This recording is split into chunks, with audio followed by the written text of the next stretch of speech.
Hey everyone, and welcome to this explainer made by Forge College. Today, we're picking up right where we left off in our previous lesson, Foundations of Advanced Client Interaction Patterns. We've laid the groundwork, right? But now it's time to make your Solana clients truly production ready. We're going to take those foundational patterns and apply concrete, highly targeted optimization techniques to radically improve your latency, boost your throughput, and just overall make your reliability rock solid. Let's get into it. Okay, so here's the architectural blueprint for today's explainer. We're going to define the optimization problem, look at connection and payload tuning, dive into smart caching and lookups, explore safe idempotent retries, and then bring it all together in a real-world marketplace scenario before we wrap up.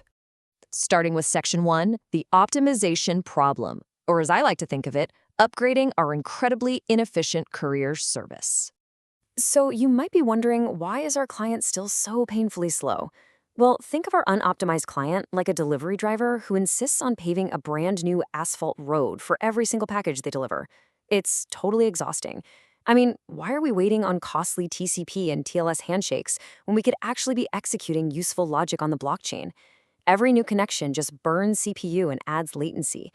Ultimately, it's these under-the-hood mechanical choices that determine if your client is dragging its feet or sprinting to the finish line. That brings us to Section 2. Connection and payload tuning. Basically, building better roads and packing tighter cargo. Look at the contrast here. On the left, ephemeral connections are exactly like our poor courier doing a slow, awkward handshake at every single door, opening a socket, sending one item, closing it. It's brutal. But on the right, pooled connections are our high-speed highway. By reusing an open socket, we can multiplex multiple JSON RPC calls over the exact same TLS session. You drastically lower your latency and completely dodge those annoying TCP slow start effects. But once you have that fast highway, you've got to pack your cargo tightly. The cost of serializing instructions hits your client CPU and inflates your network transfer time. By minimizing your instruction payloads, doing things like using compact argument encodings and avoiding repeated account metas, you create smaller, highly efficient transactions. This means you can pack way more instructions under Solana's strict transaction size and compute budget constraints. Fewer transactions for the same amount of logic, that equals massive throughput gains. Moving right along to Section 3, smart caching and lookups. It's time to stop asking for directions. Seriously, we need to stop asking the RPC node for directions to houses our courier already knows by heart. This introduces the absolute magic of an optimistic read.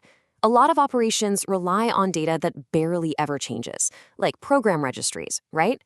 So by using a short-lived, in-memory cache, we fetch locally first to stay blazing fast. We only issue a background validation call if we suspect the data is getting a bit stale.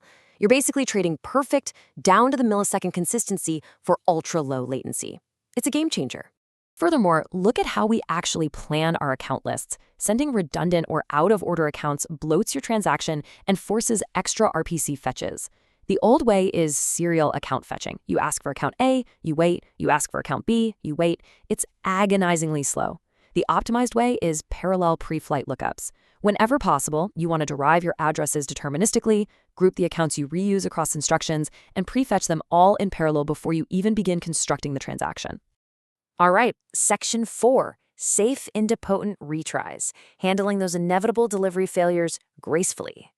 So what happens to our poor courier when a delivery fails and the network just times out? Do they panic? Well, if they do, you get what we call network timeout chaos. Imagine a scenario where the network drops your response, but the transaction actually went through on-chain. If your client blindly throws duplicate packages at that same house without checking if they already got one, you create absolute chaos. On-chain, this means duplicate side effects. Plus, if all your clients retry at the exact same millisecond, you create a thundering herd that can literally knock the RPC node offline. We fix this mess with idempotent retries. Idempotency is just a fancy way of saying we can safely attempt the delivery again and again, and the end result is exactly the same as if we only succeeded once. It guarantees zero duplicate side effects. We can resubmit without the terrifying risk of accidentally duplicating an ownership transfer or, double charging a user. To pull this off, the absolutely crucial point is to follow this safe retry checklist. First, use exponential backoff with jitter. This spreads out your retries randomly and prevents that thundering herd I just mentioned. Second, always run local pre-flight checks. Fetch the account state quickly and verify an on-chain flag like an is-closed boolean before you hit resend. If the local check says the action is already done, abort the retry. And finally, ensure every retry preserves the exact same transaction intent so the program can handle it safely. Section 5, the marketplace scenario. Let's put our newly optimized fleet to the ultimate test.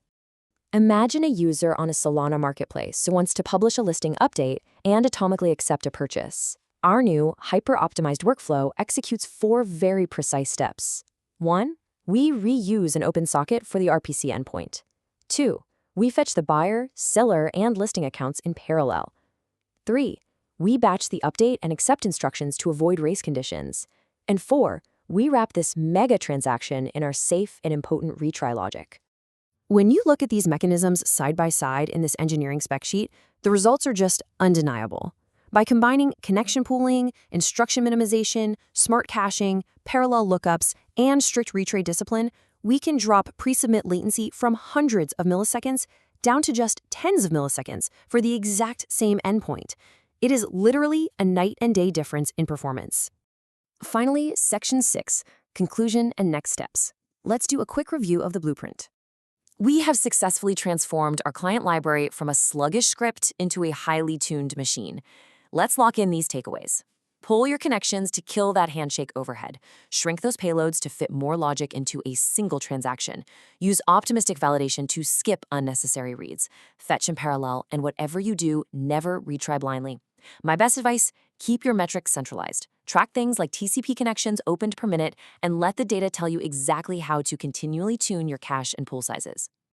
So, here's a final provocative question to leave you with. Are you ready to take these optimizations and apply them to massive, complex transactions with multiple signers, fee payer rotation, and cross-program atomicity? Because that is exactly what we are covering in our next lesson. But for now, take these building blocks, practice expanding your TypeScript snippets, and remember to visit forge.college to dive deeper into the subject and explore other amazing Web3 topics. This explainer was proudly made by Forge College. See you next time, and happy building!